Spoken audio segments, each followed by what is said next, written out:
Welcome to the Slop Farm. Enjoy the video. In this video, I will explain how to set up a wood bed frame. First, gather your essential tools such as a screwdriver, an Allen wrench, and a rubber mallet.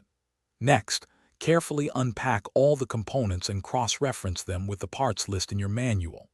Finally, clear a spacious area in your bedroom, ensuring you have ample room to comfortably maneuver during assembly. This preparation ensures a smooth and efficient building process.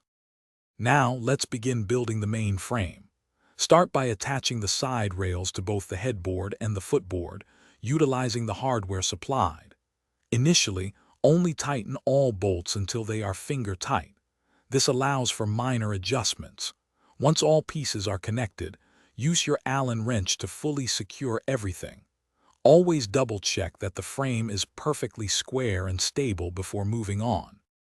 With the main frame assembled, it's time to add the crucial support for your mattress.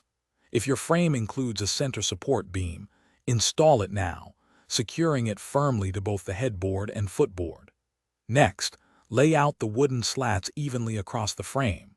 A typical spacing of 2 to 3 inches between slats provides optimal support. Secure each slat to the side rails using the provided screws or pre-drilled holes. You're almost done.